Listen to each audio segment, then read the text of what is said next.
All right, welcome to Dual Redundancy, the only podcast where you can hear all latest in television and entertainment news with too many hosts with exactly the same opinions. I'm one of those hosts, David Allen, and another one is John Berwick, and the third one is Kyle Bridger.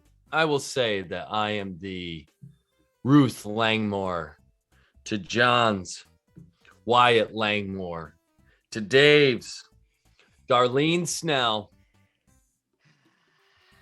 Your good old Darlene. old Darlene. You and Wyatt are having quite the relationship. What a relationship we are having. Is that me and John there? Yep. All right. There could have been some other characters. I have finally caught up on Ozark to get ready for the season 4 premiere. There's some other characters I also would not have wanted in Ozark. There's a lot of people in that show. Let's just say they're not role models. Yeah. We'll just leave it at that until we talk about that premiere later on in the show. And then we have a whole other show, which is kind of a reboot, sequel, remake, something or other. How I Met Your Father. We're going to break that down and how it compares to Himium. Himyif, I guess, is this new one. I don't know how we say Isn't this. it pronounced Hyman? I don't know. I don't think so. I've heard Himium, but What? yeah, we'll have to put a Twitter poll and phonetically spell that one out. But Yeah. What? I've never. Well, okay. later on, we got this first segment. John, how's it pronounced? In and Out points. In or out. In, out. Yes, it is in and out points. Let's start off with space, the final frontier. The company co-producing Tom Cruise's upcoming space movie, Space Entertainment Enterprise, SEE for short, has unveiled plans to build a space station module that contains a sports and entertainment arena as well as a content studio. And all of that's coming December 2024. 2 years. We're going to have a sports and entertainment arena and content studio in space. Dude, we got to get Tom Cruise on the James Cameron films because he can build something in outer space, and we can't get James Cameron's Avatar 2. I don't understand this. Yeah, what's going to come first here? The space station built in space, or Avatar 2, or even, I guess for this matter, Mission Impossible 7. I'm not happy about that news being delayed to 2023 at this point for Impossible 7. I don't know, but I can't. Could you imagine, Tom Cruise? Yeah, we're about to have a meeting. Please fly Bezos to the space station for our 8:00. Yeah. Make sure he's on. It costs only like $3,000 a pound to get things into space.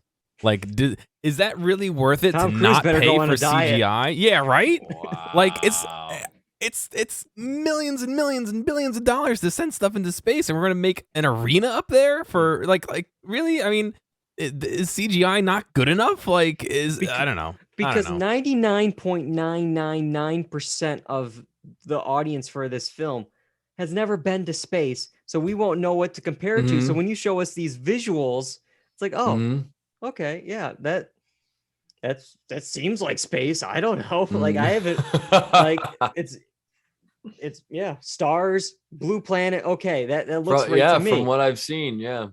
Like, okay, cool. And it don't give me this like thing they've been doing recently with space where it's like, we went to space and it's like you just barely hit the atmosphere, like you're just there, just and then you come the stratosphere. No, if you can get there pretty much on a commercial airplane, get out of here. Like, but anyways, let's see this Axiom Space, I believe, which in 2020 earned NASA's approval to build a commercial component to the International Space Station. They're going to be the ones building this, and then they're going to take this module and it's going to dock to the commercial arm of the International Space Station. So this entertainment venue, movie studio, is a part of their commercial arm of the International Space Station. So Uh, who's funding this? Who thought this was a good idea? Is this all Tom Cruise's money? Possibly. No, I That's don't. Scientology money? Maybe. Scientology gonna reach space, man. That's what they're going for. But this thing called C1, that's the name of it, is going to host films, TV, music, and sports events, as well as artists and producers who want to make content in the low orbit microgravity environment. And they're also going to broadcast and live stream content. So, John, good news for you. You could be doing Twitch streams, I guess, up in space. You know what? If they want to pay to send me up, I'll do it. I'd love to do it. But you're gonna have this whole like audio and audio people are already it's stretched thin with like the magic hard drive that is all digital but makes your analog music sound better. When are we gonna get like mixed in space on space guitars and stuff for the ultimate sound, and it just sounds like a normal guitar because it's gravity doesn't really affect the guitar. Like I don't know. It just seems like it's what do you need to do in space that you can't do or approximate really well on Earth? Besides like science, the Mandalorian is filmed with those like LED screens in a California studio. Like do anything. That's what I'm thinking. Like we're having the problem of people doing like deep fakes and like photoshopping somebody's face on another, and we can't even tell the difference. And these people want to go into space for no good reason. I don't understand it. And it's all for this like space tourism. It's like, how many people, especially by 2024, are going to be able to just, I guess I'm going to go up Thursday night to the International Space Station. I'm going to check out a concert, and then I'm going to come right back. I got work in the morning. It's like parachute back down. Yeah. Who has the time and money to just, a casual Tuesday night, bingo night at the space station? Like, well, if it costs $3,000 a pound to get up there, I think we know who's going up there. That's why I mentioned Jeff Bezos and his meeting is up there, Yeah, so they'll go up there, and then this arm on the International Space Station, eventually by 2028, it's going to separate, and it's going to be its own little station apart from the International Space Station. I don't want to be separating off into space here. I saw Gravity. I'm staying tethered to something. Well, I mean, what ISS is just floating there too. What's the difference? Yeah, but I trust that. I don't trust something that's going to be built within 2 years. They took years on the space station. We'll have this thing done by Avatar 2.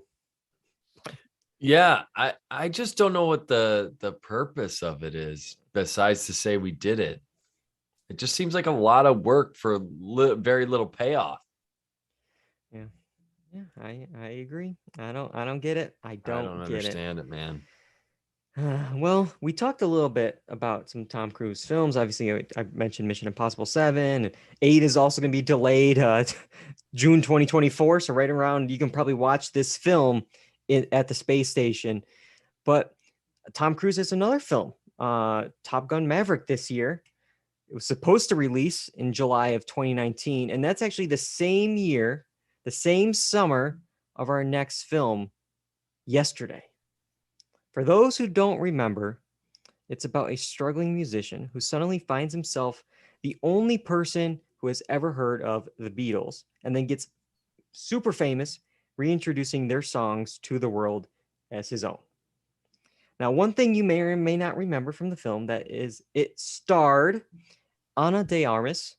Well, at least that's what the trailer may have led you to believe, because 2 fans have filed a lawsuit alleging that they were duped into renting the film because they thought Ana de Armas appeared in the trailer.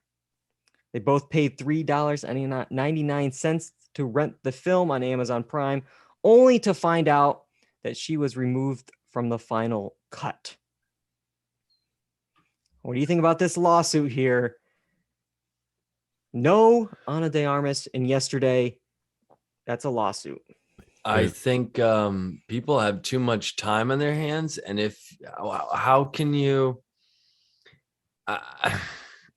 too much time on your hands? I mean, how do you even have money to sue over something like this? It's so stupid. They don't. They spent their $4. I mean, to rent the film. They're out $4. Yeah, but I mean, doesn't this happen all the time? I know isn't she like a model or something? I don't know. But Who, Ana de Armas? yeah, Well, she's in a bunch of films now. She was in the Blade know. Runner 2049. She was, what was it? The Knives Out. yeah, No Time to Die. So Not like, yesterday though. She wasn't in yesterday. It's like rent out that movie, get your fix that way. If she wasn't in it enough and was able to be cut around, clearly this isn't her, driving. She wasn't on the force of a poster. film. Yeah. So I think you can go watch her somewhere else. I'm sure she's around the internet.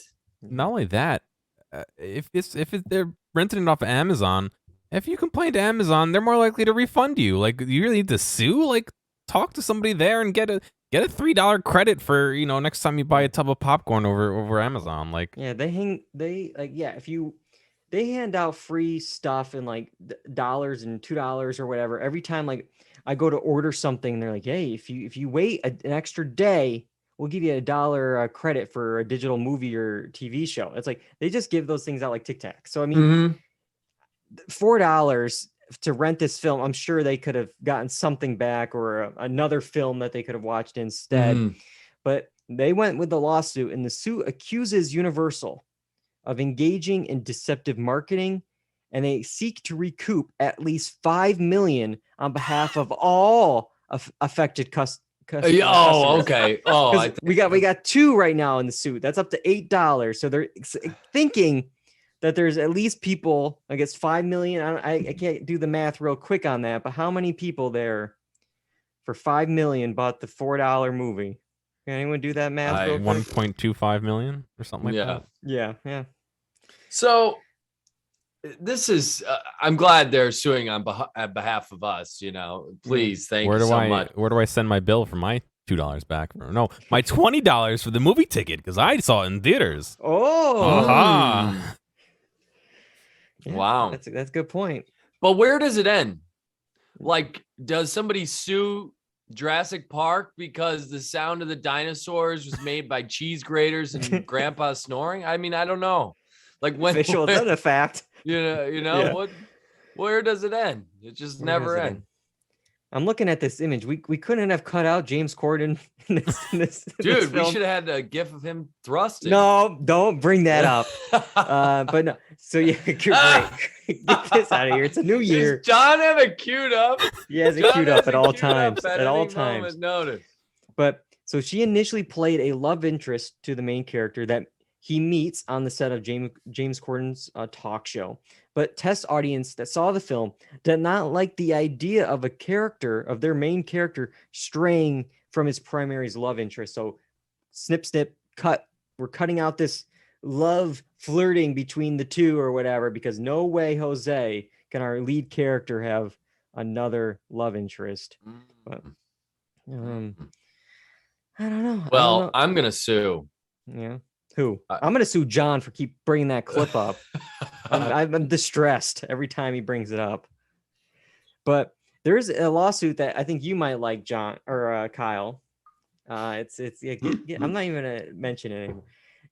So Variety in this article of this lawsuit references another complaint regarding the 2011 film Drive.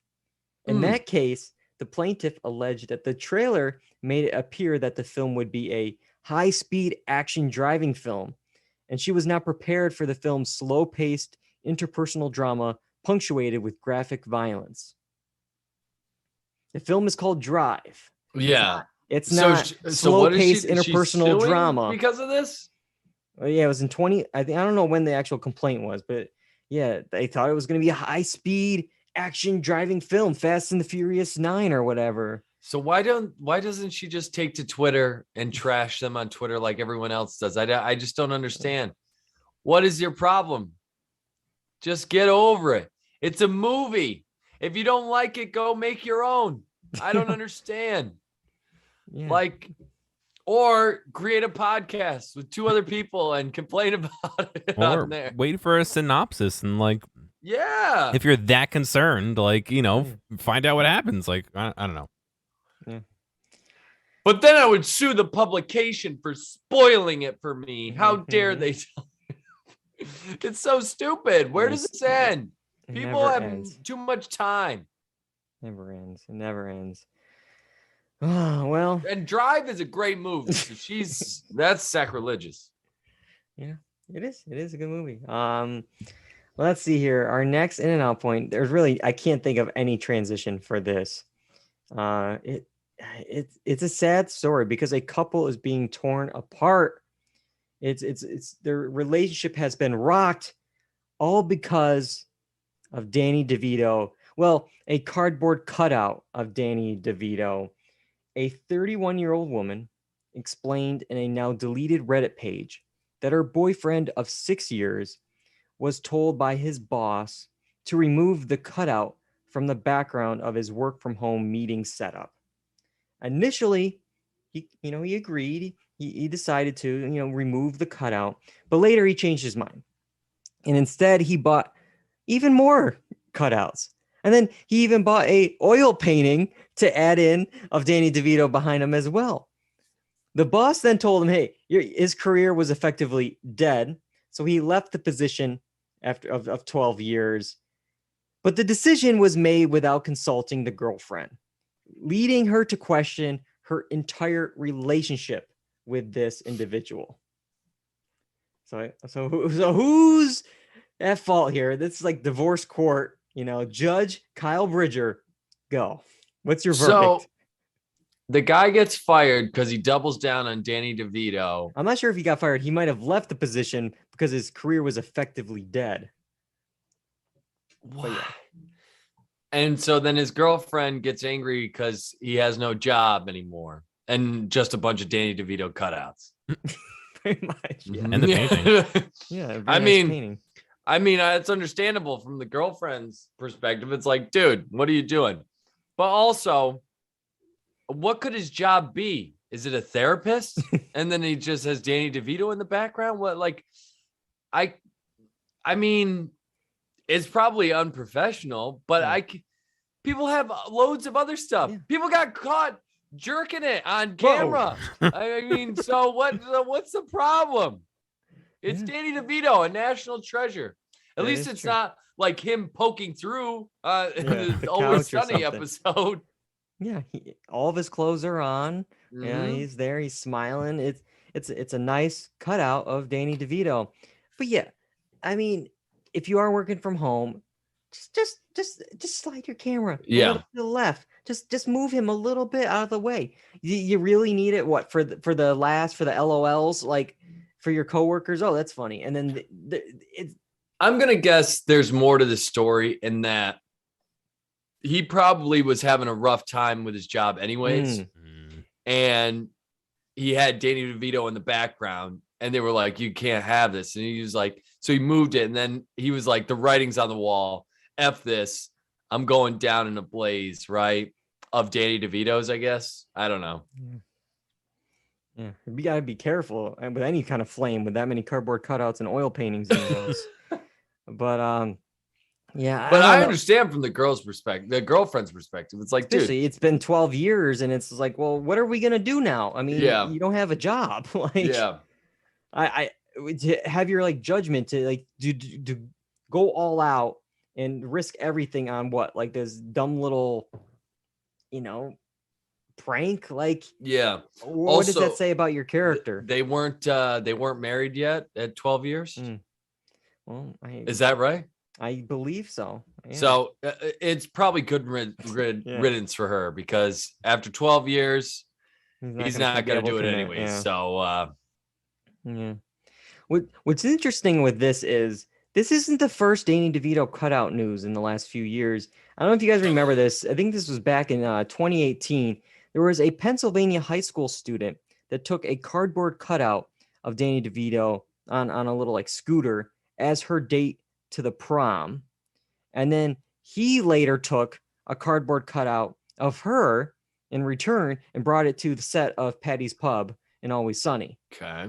Interesting. I think it was one of those things where it's like, oh, back in the day, I want so-and-so to be my prom date. And it's like you asked for some celebrity. So she was probably like, oh, I want Danny DeVito. And it's like, well, Danny DeVito's not going to go across the country to a high 16-year-old's schoolers, prom. yeah. Yeah. Like, that's just weird. Oh my God. So it's like, okay, she did the cardboard cutout, and I think it is funny that he kind of returned the favor. It'd been nice if she could actually maybe have visited the set, maybe with her mom or something Yeah. but That's interesting. 2 Danny DeVito cutout stories in the news. Yeah, and what is the rule of threes? Isn't there always like, Yeah. there's something else? There's a third one coming. They're gonna Third one fly coming. Danny DeVito's cutout to the National ISS Space movie Station. studio. Yeah, I Can't have that in the background of the concert, sir. Yeah. He'll be the first guest because he's the only one going to be able to make it. Cardboard's relatively light. You can probably get Folds that, up. pretty cheap, to fly into Mhm. space, as you were saying, John, with the weight and stuff. But Oh yeah. yeah, I won't blow up their spot on the podcast and name names, but I know somebody who has a cardboard cutout of Harry Potter or of Daniel Radcliffe, at least in their childhood home. I don't know if it's on any work calls or anything. And that can kind of lead into our next in and out point because it involves Harry Potter himself, Daniel Radcliffe. He's set to star as Grammy-winning musician Weird Al Yankovic in the Roku original movie Weird, the Al Yankovic story. It's going to be the studio's first original biopic and will stream exclusively on the Roku channel. John, you excited for Weird? I'm interested. I mean, Weird Al has some very interesting music, some good and some less good, but yeah, I mean, I'm not down on this. I'll give it a shot. Yeah. I mean, yeah, he definitely he has some hits, a long career, a crazy story. Kyle, you gonna be trying to find whatever the Roku channel is and stream Weird? I mean, just like John, I would be down.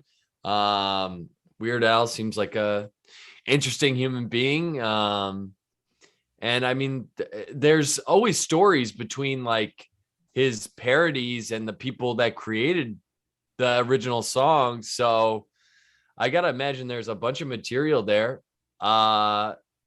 And I'm hit or miss on Daniel Radcliffe. Sometimes I still Did you call can't him get out of Danny the. Radcliffe, or did you call him? I missed that. No, I said Daniel. Oh, Radcliffe. Daniel. I heard Danny. Dan, I was like, I didn't know you were on that kind of we're on a relationship first with name Dan. basis, Danny. No, it's hit or miss with Daniel Radcliffe, but I'm down. It's an interesting idea to me, and an interesting person, and I imagine that there's some stories there. So I'm in. Why not? Yeah, we got a statement from Weird Al when they announced this. He said, quote, "When my last movie, UHF, came out in 1989, I made a solemn vow to my fans that I would release a major motion picture every 33 years. And like clockwork, I'm very happy to say we're on schedule. And I'm absolutely thrilled that Daniel Radcliffe will be portraying me in the film. I have no doubt whatsoever that this is the film role future generations will remember him for." For sure. I think this is it. I think this is his big break. For Daniel Radcliffe. What's interesting about this, this film is also going to be produced by Funny or Die. And I don't know if you remember, because I certainly do. Back in 2010, they had this Funny or Die short with Aaron Paul playing Al. And it was like this, it was kind of one of those early gritty reboots, that we're seeing like now, like Bel Air for the Fresh Prince that we're seeing. And it was like looking at the hair and makeup, I'm like, okay, I can kind of see it. I can kind of see the Weird Al. But then again, I think if you put that wig and, those glasses on anybody, and then, I think anyone could look like Weird Two-thirds of the way there, yeah. But oh man, yeah, so it's like dressing up as Mr. Potato Head. It's like, yeah.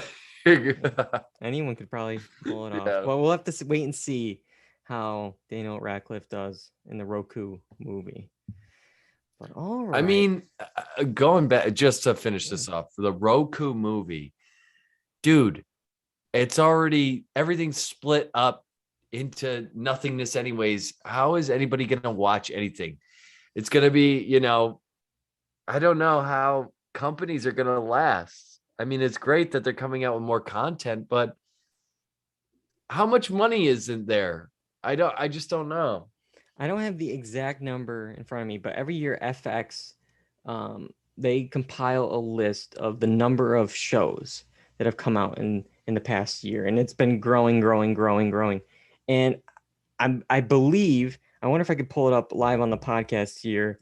But this is just including like adult shows, the shows that we would watch, for the podcast. None of the animation, none of reality shows, none of, drama or like soap operas, game shows, nothing like that. This is just kind of what we would watch for the podcast. They have their annual tally, and it looks like it was 559 original scripted series in 2021. And that's more, I remember when we were originally talking about this a few years ago, and it was like 400 and something. Yeah. So it's gone up even more. It's just insane. I just don't understand it. Yeah. Well, here's the next one for 2022's list. That's going to be our coming attraction. I don't know. Do we have any special music to signify it, John? Here are some exciting coming attractions. All right, we're talking Joe versus Carole. It's going to be on Peacock on March 3rd, and it's a limited drama series. It's going to follow the criminal case of Joe Exotic, a zookeeper who has been convicted for murder for hire, starring John Cameron Mitchell as the Tiger King and Kate McKinnon as the cool cat, Carole Baskin. I don't need to really describe too much of this because we've all seen Tiger King. We know the story. But here we go with a reenactment, I guess, if you will. There's only like a minute trailer, a little teaser for this show coming to Peacock. But John, what are your initial thoughts of Joe versus Carole? Kate McKinnon, I like her, but I could only see her throughout the whole trailer. Like there were some of her mannerisms just bled too far into it, I thought. Otherwise, I saw some comments on it that were like, you missed the boat, like on YouTube, like this is old news and stuff like that, which I really kind of agree with. But yeah, I don't know, especially seeing the two of them in that original series they did. It's both too soon and too far away from the, you know what I mean? Like it's in a weird spot, and I don't know if it really will work. I guess we'll have to see. Yeah, it just doesn't feel right watching this. I thought, the actor playing Joe Exotic, I'm like, okay, he's doing good. He's all right. But the SNL master, the impressionist Kate McKinnon, is she doing anything in this trailer? Like, I mean, we're only seeing a minute of this character portrayal, but it's like I feel like there's no makeup, there's no voice change, it's just her, and it's just like, why are we doing it? I saw Carole Baskin, way too much Carole Baskin and Joe Exotic in the Netflix series. What is this? This felt like the SNL parody commercial that you would see on a regular Saturday night. There's this going to be a series, a full series of everything we saw already 2 years ago. I don't know, Kyle. I agree with John. I think he put it great. It's like too late to be relevant. Time has passed too much, but then too soon because we still remember who the players are. Yeah. So I have those images in my head.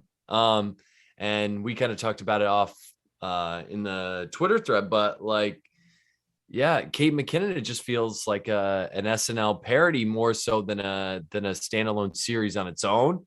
But then again, these characters are caricatures of themselves. They are caricatures. I mean, how much more outlandish can you get? How much more crazy can you get? I'm maybe the only thing that might be interesting is depending on how the take is it a more comedic in tone or is it more dramatic and it's like a dramatic retelling? But the guy who plays Joe Exotic doesn't leave anything like it leaves a lot to be desired. I mean, Joe Exotic is a crazy individual. I feel bad for the dude because it just feels like anything is going to be below what I know of this guy in my head. And I think yeah, it's not relevant anymore. And also equally parts, I know who these characters are, and I'm not interested in the story. There's nothing from this series that's going to make the original watch of the documentary any better. I don't think it's gonna work. Yeah. We mentioned it with when we talked about like Don't Look Up, and I mentioned the whole comparison to Veep, where it's like they're already crazy. So it's like, how can you top crazy? It's like it's just impossible. As you said, they're already caricatures of themselves. Like you can't add another layer to it. We saw all this stuff. We know the beats. We know what's going to happen. Oh, we're just going to watch it now without the person that was involved and with somebody else in a wig. Like it just doesn't work. And it's being billed as a drama. It's a drama. Why did we get all these comedic actors in this drama? It doesn't, I don't know. And at least when we got the very first season of American Crime Story, it was the OJ season. A few months later was OJ Made in America, another great series, another great documentary series. But there was like, it was kind of all there. If this thing came out 2-3 months after Tiger King back in 2020, it would be something. But 2 years after the fact, we moved on. Yeah. I was going to say we were on Squid Game. We're actually past Squid Game. We're on the next whatever thing Netflix is doing. But the thing, you got to be 2 steps ahead. You can't be 3 steps back. Yeah. But also the thing about OJ is it's a massive cultural moment that needs analysis because the OJ Made in America thing was so long. Yeah. And because of when it was made, it has the perspective of now with seeing that situation. What this is it's like too soon, but yet too far away. We still know the people involved, and it's a pop culture moment in a blip in time. So these characters aren't OJ. It's not like this big, massive, culminating, like huge thing in the world. It's, small town USA that got brought out in a big way by the documentary. But is it going to have a lasting impact on, culture or anything? No. Season 2 came out a few months ago. Yeah. Crickets. Yeah. I didn't hear one person. I haven't even watched it. Yeah. That watched it. So I don't know. I don't think it's going to work. I mean, we'll probably talk about it on the podcast because we, might as well. Like, I'm sure we'll have I'm sure we could squeeze 10 minutes of content out of it. But that's all we got for now. Just going off of the teaser, off of 1 minute. A lot can change with the trailer, but that's all we got so far for our coming attraction. We have some other stuff we watched. We saw way more than a minute of for these next few things. In order to talk about them, we're going to go back. So guys, send us back. We're back, baby. Gotta get back in time. All right. How I Met Your Father, the series premiere pilot, dropped on Hulu a week ago, January 18th. This standalone sequel to How I Met Your Mother stars Hilary Duff as Sophie, searching for love and telling the story to her son of how many years ago when she met his father. All right. We all saw the premiere. We all have seen a bunch of How I Met Your Mother. Let's start off with John. What did you think of How I Met Your Father? I haven't seen How I Met Your Mother, actually. So I'm going in fresh. Yeah, I'm going in blind. I don't know. I maybe because I haven't seen How I Met Your Mother, it didn't grab me. They spent an entire episode explaining it, and like we're done, but we're not. Like, you know what I mean? Like, it was the first one like that too, where like they told the story of how they met, and then it was just like embellishment for the next 30 seasons. Like, I mean, there was a lot of extra stuff in those 9 seasons of How I Met Your Mother. We'll talk about a little bit how they changed it later on when we talk about Kim Cattrall's character. But the ending pilot of How I Met Your Mother was pretty much like it's making you think that, oh, I'm describing How I Met Your Mother, Robin. But then at the very end of the story, and that's kids, is How I Met Your Aunt Robin. And it's just like, oh, so that's not the mother. And we got to we're going to meet other people along the way. This season or this series did something different where we pretty much eliminated down to 4 people, which we'll talk about. So they're changing it up a little bit here. But yeah, there's going to be a lot of embellishments and hijinks along the way of this series. Yeah. If it lasts. Yeah. Well, I don't know. I thought it was kind of otherwise. I mean, they were I don't know. I just it didn't grab me. I without like diving into specifics, like the jokes are just kind of there and they didn't catch. Especially the one about the fruit, kind of a little disturbing. But yeah, I don't really have much words besides no thanks. Yeah. I'm good. I hear you. You're hitting a lot of the points that I want to talk about. But before I get there, Kyle, what did you think of How I Met Your Father? I expected to hate it. I didn't end up hating it, but it's just okay. I mean, if you like the original, maybe you'll be into it. They try to put their own little twist on it. More diversity in the cast, which is good, but like, I don't know. It's just okay. A lot of the jokes fell flat to me. A lot of times I was waiting for a joke that didn't come. I was expecting the whole thing with Ian, or the black guy that she goes on the date with. I was expecting that whole thing to be like a Barney Stinson situation where he's just completely lying to her, like putting in all this time. And then he comes up with the marine biologist thing. Which is like a Seinfeld, like, yeah, you know, I was expecting it to be like a fake, like a big joke to get to sleep with her. And it just didn't pay off. It felt like, so it's like now he's possibly in the mix for being the father, but he's not part of the ensemble. Like he's not in this like stock image of the show. So it's just interesting how some of the things played out on the show. But there are some characters I like. I like Bash. I'm gonna call him Bash because that's what I remember. I like Bash.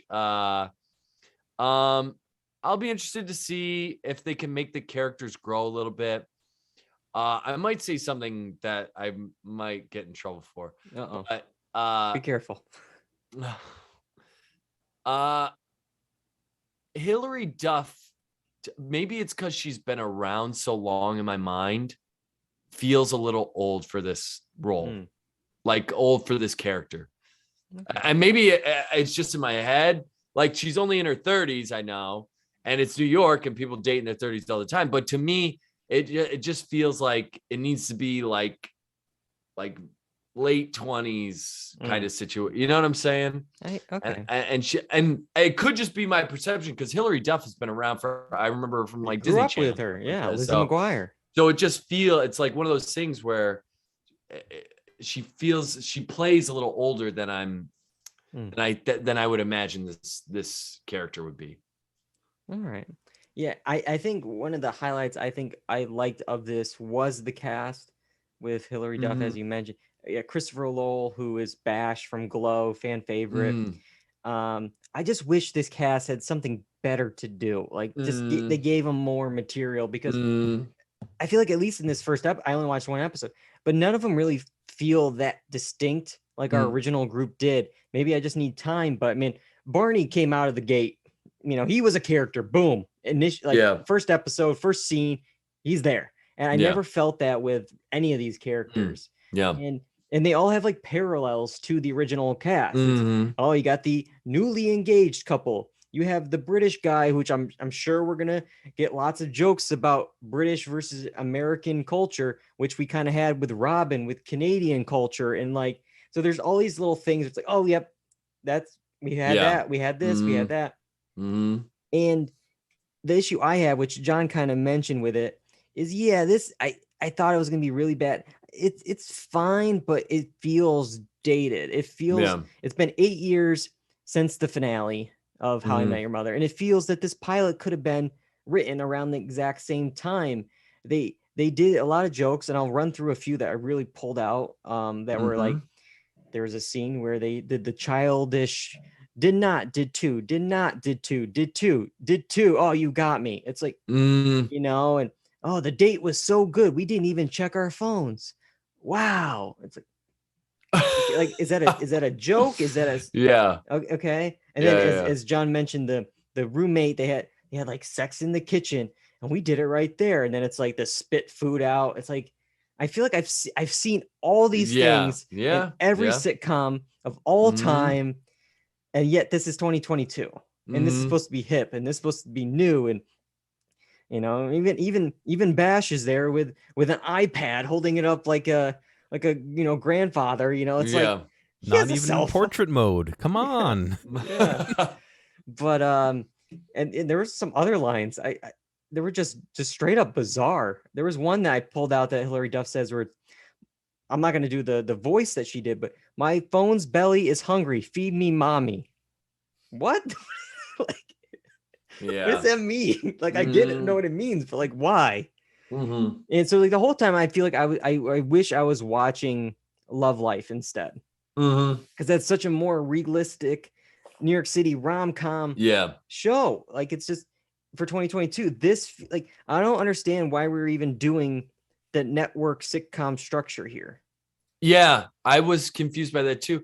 And I wasn't even sure if they filmed it in front of a live studio audience. It just sounds like a laugh track. And that was getting to me so much. Because from what I understood with my research, How I Met Your Mother actually barely ever used a live audience, because there was so much flashbacks and flash forwards and quick changes. It just would have been impossible for the audience to understand watching the episode live.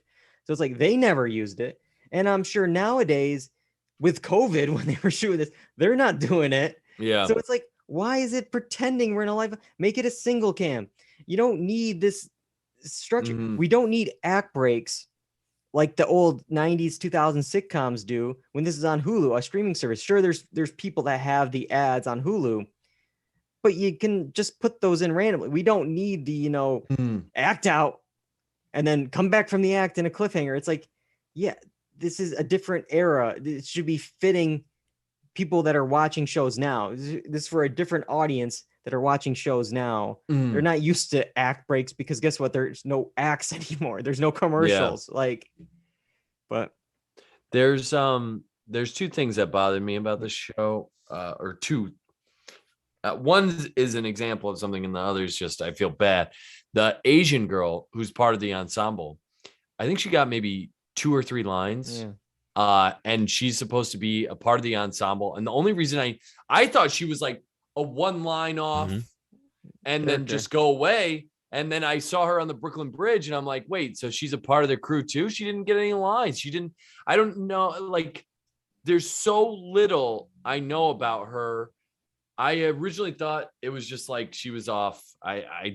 So I feel bad for her, because it's like, she's a part of this group, but I don't even know who you are. Like, why are you here? The ensemble felt big. It felt like a lot of people that we're having to deal with. And I feel like, you know, just even counting, I think we have maybe 1 or 2 more than we did in the original, really.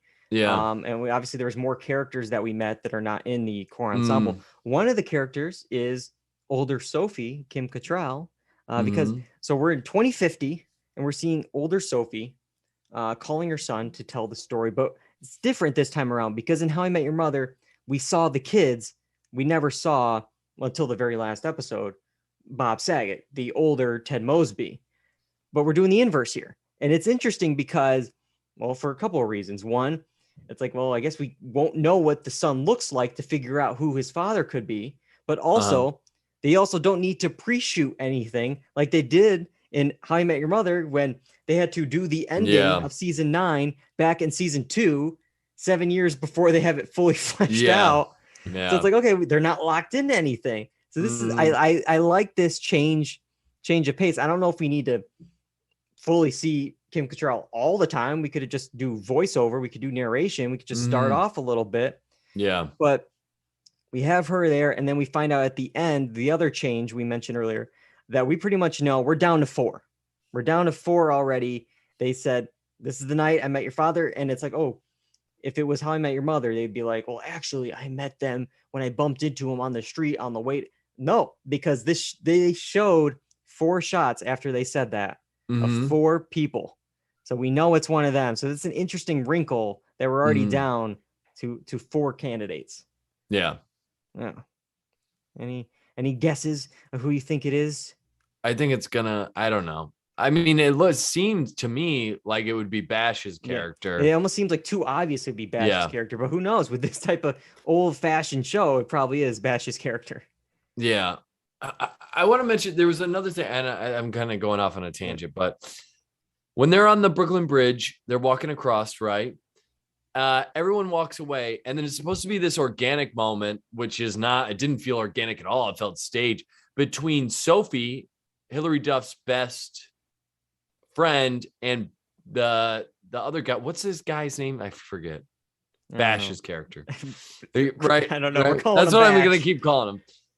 So they're supposed to have this organic moment, but it's so staged, and it's like those 2 characters haven't talked yet this entire show, and yet Sophie looks over at him and goes, you know, she's just so crazy, and they just have this like conversation. I'm like, you guys have not talked yet.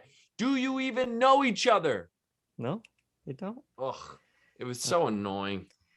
It just was so staged. Yeah. It felt very forced. It felt like they're pigeonholing this into a box. Like it's like we got to make this thing fit with the format, with this style. It's like you could have bent the rules a little bit more. Especially on Hulu, there's so many things you could do. Which is interesting because it's actually the second attempt of a How I Met Your Mother spinoff. There was 2014, they had How I Met Your Dad, and it starred Greta Gerwig as the titular character, surrounded by the other 2's Drew Tarver, Trial and Error's Nicholas D'Augusto, Taya Sinkar from The Good Place, and Dave's Andrew Santino. Yeah, and I named all of them for a reason because this cast is amazing. Yeah, this cast is good. I was like, I love Andrew Santino. I love what is it, Nick D'Augusto, I think. Yeah, the guy from the other 2. I love those guys. And so just imagine if this show actually got picked up on CBS. Yeah, we could have not gotten any of those characters on any of those other shows. I know. And then we wouldn't have gotten Greta Gerwig directing Lady Bird and Little Women on all those films. I know. So we really lucked out with the parallel universe here. Yeah, that is pretty wild. But yeah. And I think that about covers it. There's some other little nitpicks I'll have, or little touches I will say. I know they're going to use the same apartment. You know, I like that they like updated the intro a little bit with more like the Instagram kind of, you know, photography style shots instead of being like Polaroids. But I will say you got to do that.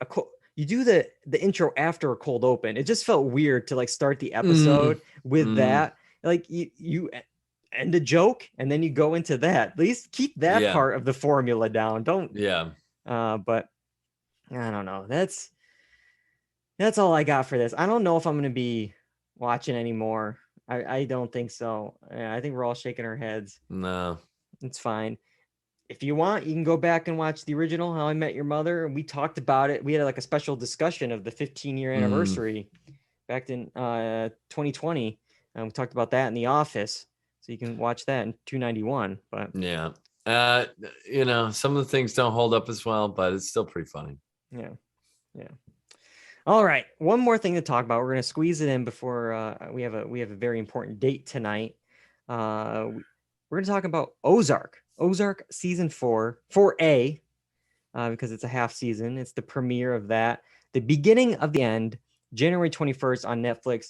After a topsy-turvy flash forward, we pick right up where the season 3 left off, and we're in Mexico with Navarro, who is telling Marty and Wendy that this is the beginning of even more money laundering and cartel work for the three of them together.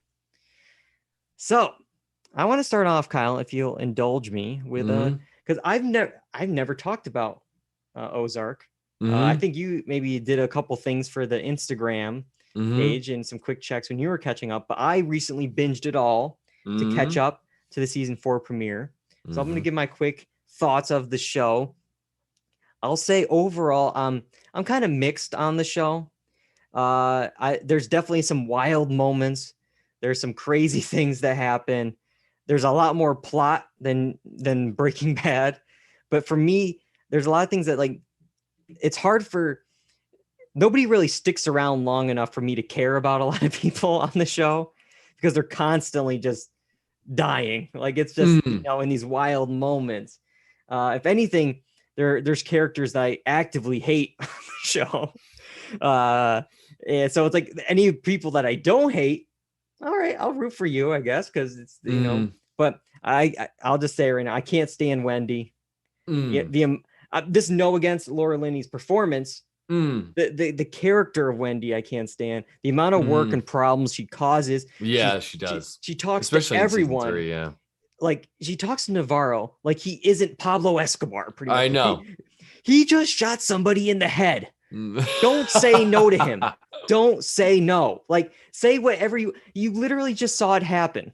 Like, but nope, she's acting like he's no big deal. I can control him. No, you can't. You can't. And I bring up the moment with Helen, and it's like, while that moment at the end of season 3 was nuts, it was crazy.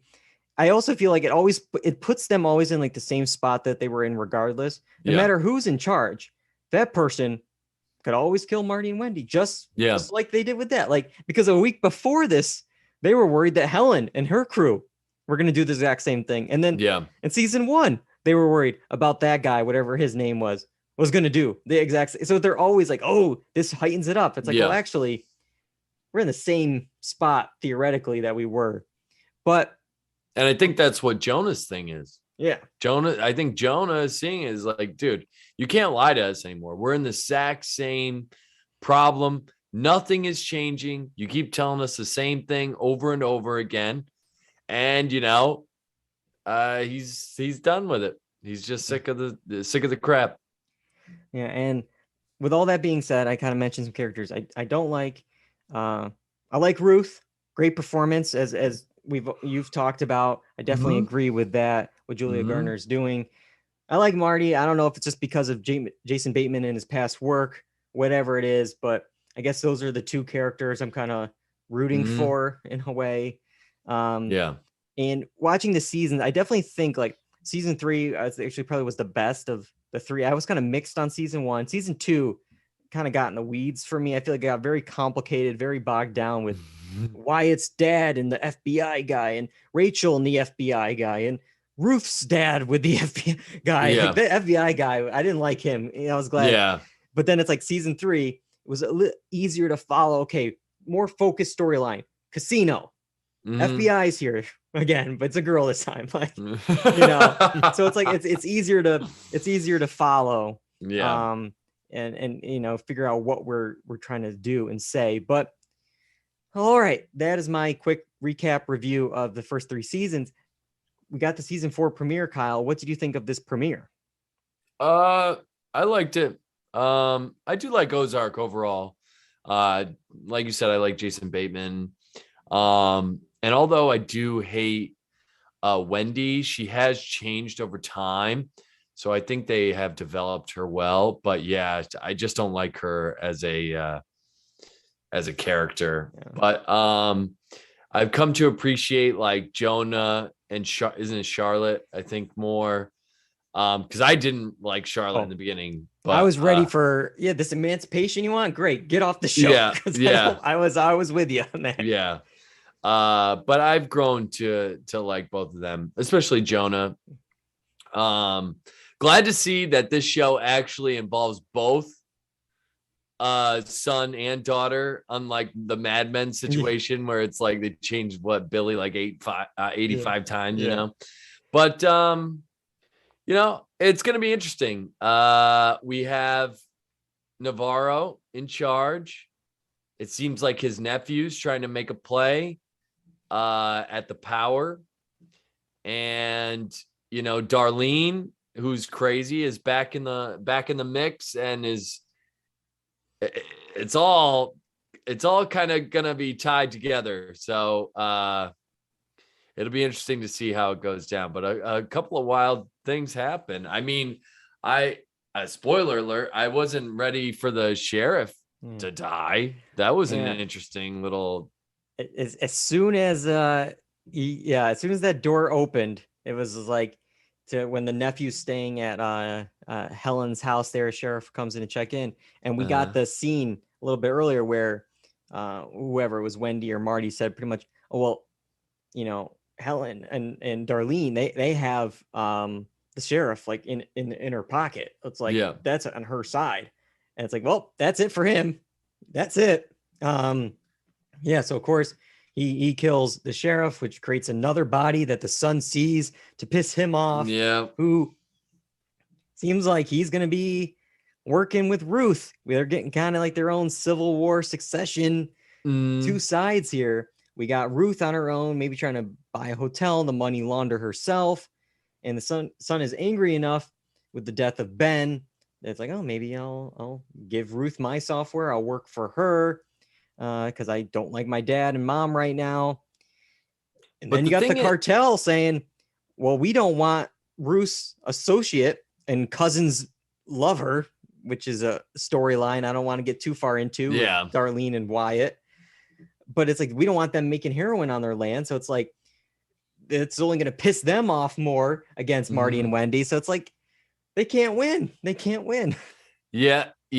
I feel bad for Ruth because I mean, she's shown herself capable, but she always just gets the raw deal. And a part of that is Marty's fault, but Marty's also brought her up. And I do think Marty actually really does care for Ruth. And if it wasn't for his wife, he'd probably bring her back into the fold in a second. But it seems like that relationship has gone downhill. But I do think that Marty actually cares for Ruth because he says something to her like be smart or something, and she's like, oh, like you even care. And I think he legitimately does. Wendy's unhinged. She's all over the place. I mean, she killed her brother, or had her brother killed. So I don't know how this is gonna all work out, but everything's getting intertwined. Everything's getting, all the connections are kind of mixing here.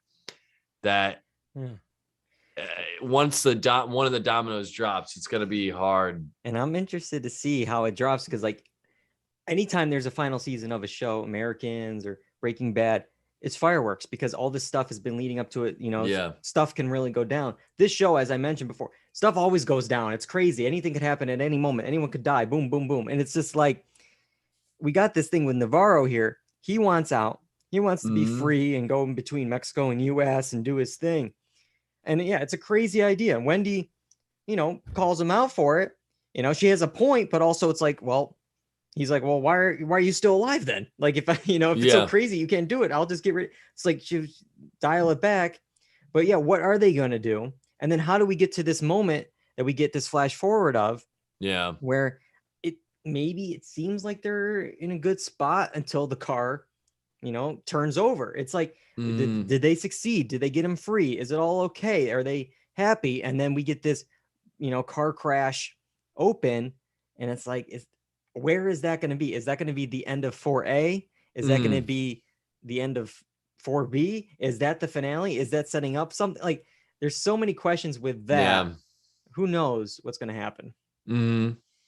Yeah, it's going to be interesting. The only other thing I wanted to mention about the show, because I know we're coming down to it, but the family dinner scene was fantastic. Just reaction by the mom. and her freaking out and Jonah kind of fighting back. And it was just a great scene. And then you have the private investigator coming in. I thought it was a really, really well done scene. Yeah, those family dinner scenes are always usually a pretty good. You know, anytime you get the four of them together, as a family, that's usually some good stuff. But we'll wait and see how it all shakes out. I mean, we got a couple episodes in this half season, and then who knows when the second half will come out? Probably maybe later this year. We'll see, but we'll talk about it. I'm sure we will. Next week, though, we got some series premieres of two kind of crime comedies. We have Apple TV Plus's The After Party, and then we got Netflix's, I'll have to take a deep breath. The official title is The Woman in the House Across the Street from the Girl in the Window. John, hopefully we could fit that in the Twitch graphic next week. It seems like it's a parody of all those like Girl in the Window, Person on a Train, all those Girl on the Train, last train on the left or whatever. So we'll talk about those shows next week. We may even be talking about some movies, some 2022 movies, but that's going to be on the Good, the Bad, and the Watchable podcast. Look for it in their feed. It's going to be a fun little thing. Hopefully we're going to do, we're supposed to start a minute ago. They're going to be mad. No, they won't. They'll be okay, hopefully. But make sure you never miss an episode on YouTube, on Apple Podcasts, on Spotify, the blog, doredundancy.com. We're live Tuesday nights on Twitch, twitch.tv/doredundancy, 8 p.m. Eastern. And then follow us on Twitter and Instagram at doredundancy. I got to thank both you guys for joining me tonight, watching these shows. I couldn't do it without both of you. Sure. All right. Until next time, I'm David Allen. I'm John Berwick. And I'm Kyle Bridger.